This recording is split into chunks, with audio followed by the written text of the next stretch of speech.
গুরুত্বপূর্ণ উপদেষ্টা, যদিও ওনার কোনো পোর্টফোলিও নাই, মানে উনি কোন মন্ত্রণালয়ের উপদেষ্টা সেটা ক্লিয়ার না, তবে উনি গুরুত্বপূর্ণ এটা ওনার কথাবার্তায় টের পাওয়া যায় এবং অন্যদের কথাবার্তা তো কিছুটা বোঝা যায়।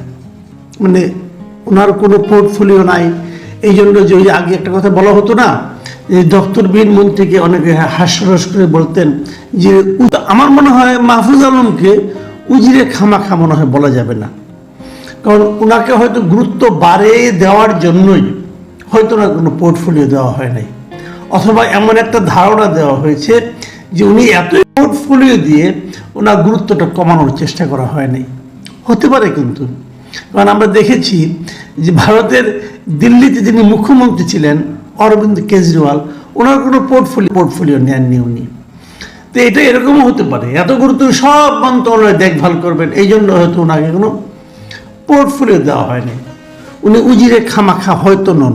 মাসুদ কামাল খুব বিলা হয়েছে মাহফুজের উপরে খামোখা। কারণ কি? কারণ হচ্ছে মাহফুজের কোনো দপ্তর নাই। সে আবার নিজেই কইছে যে কেজরিওয়ালের কোনো দপ্তর ছিল না, তো মোল্লার দৌড় নাকি মসজিদ পর্যন্ত, আর বাকশালীগের দৌড় ইন্ডিয়া পর্যন্ত, ইন্ডিয়া ছাড়ার কোনো উদাহরণ থাকে না। গুরুত্বপূর্ণ মন্ত্রী হয়, তাদের ভূমিকা কি আসেন এই বিষয়টা একটু আলাপ করে দিই। দপ্তরবিহীন মন্ত্রীরা সাধারণত সরকার বা মন্ত্রিসভার বিশেষ কাজ বা দিক নির্দেশনায় সহায়তা করে। তাদের ভূমিকা একটা সরকারের কার্যকারিতা বাড়াইতে এবং বিশেষ পরিস্থিতি মোকাবেলা করার জন্য সাহায্য করে। উনি এমন একটা মন্তব্য করেছেন, এই মন্তব্য শোনার পর আমার কাছে ওনাকে খামাখা মনে না হলেও ওনাকে যে একটা গন্ডগোল সৃষ্টিকারী ব্যক্তি মনে হচ্ছে, এতে আমার কোনো দ্বিধা। উনি বলেছেন যে যারা বাংলাদেশপন্থী তাদের মধ্যে নির্বাচন হবে, বাংলাদেশ বিরোধী আওয়ামী লীগ ফ্যাসিবাদীদের কোনোভাবেই করতে দেওয়া হবে না, যে আওয়ামী লীগকে উনি নির্বাচন করতে দেবেন না। আমার প্রথম প্রশ্ন, ভাই আওয়ামী লীগকে নির্বাচন করতে না দেওয়ার ব্যাপারে আপনি কে? জনাব মাহফুজ আলম, আপনি কে? আপনি কি সরকারের একটা অংশ? আপনি কি সরকারের প্রধান ব্যক্তি? আপনাদের সরকারের যিনি প্রধান ব্যক্তি ডক্টর ইউনূস, উনিও তো কখনো বলেননি যে উনি আওয়ামী লীগকে নির্বাচন করতে দেবেন না। তাহলে আপনি নিষিদ্ধ করতে পেরেছেন করেছেন যে দল নিষিদ্ধ নয় সে দলকে আপনি নির্বাচন করতে দেবেন না।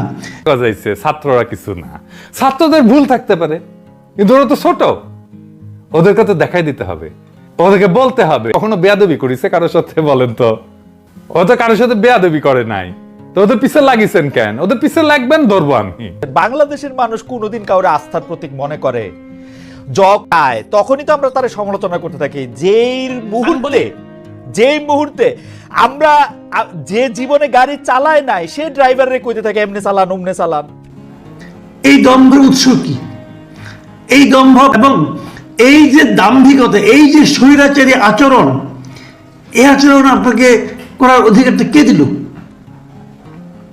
আর একটা কথা আপনি বলেছেন, সেটা হলো বাংলাদেশপন্থী যারা আছে তাদের মধ্যে নির্বাচন হবে। তার মানে আপনি ধরে আওয়ামী লীগ বাংলাদেশপন্থী নয়, আপনি কিভাবে প্রমাণ করবেন?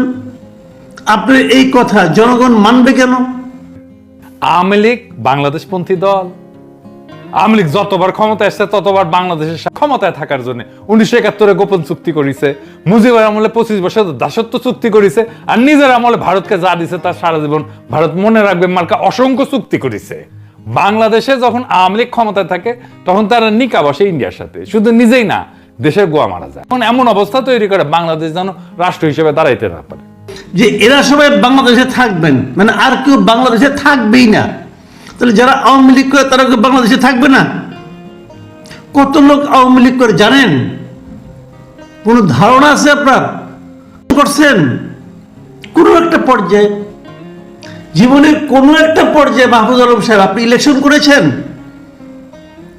একটা ভোট পেতে হলে কয়জন লোককে কনভিন্স করতে হয় জানেন? একটা ইলেকশনে দাঁড়ায় দেখেন না কয়টা ভোট পান। হ্যাঁ, জিন্দগিতে আপনি কেমনে জানেন ভোট কি? আপনি যেমনি ভোট না কইরাই জানেন ভোট বিশেষজ্ঞ হইছেন, ঠিক সেইভাবে মাহফুজ হইছে। আপনার কোন সমস্যা?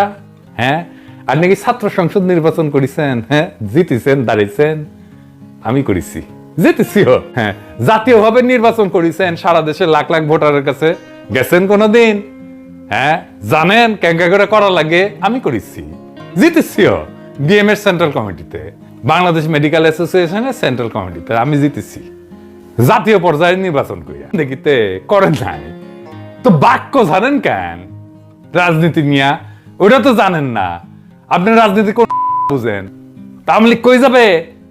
মাসুদ কামাল ওর মাথা খারাপ হয়ে গেছে। আওয়ামী লীগ কই যাবে? ওটা বিপদে পড়লে কই পালায়? যেখানে যা পালায় সেটি যাবে। ইন্ডিয়ায় 1975-এ পলাইছে না, ইন্ডিয়ায় 2024-এ পলাইছে না, ইন্ডিয়া এখন কই আছে? আবার বলে তারা বিদেশে জনমত গঠনে ভারতের দিকে তাকায় আছে। এই দল বাংলাদেশপন্থী দল। উন্মাদ কে হইছে? উন্মাদ মাহফুজ হইছে না মাসুদ কামাল হইছে? বাংলাদেশের একটা বড় সমস্যা কি জানেন? একটা নিউজ ঠিক মতো লিখতে পারে না, একটা পত্রিকা তৈরি করতে পারে না যেটা বিশ্বমানের, এমন একটা টিভি চ্যানেল করতে পারে না যেটা বিশ্বমানের। এরা দেশ জাতির দুনিয়া সম্পর্কে বয়ান দেয়, আর আমাদের সেটা শোনা লাগে। আওয়ামী লীগকে নিষিদ্ধ করলে নাকি দুনিয়া মানবে না। মনে হয় ওই দুনিয়ার সব হেদ ওই জানে আওয়ামী লীগ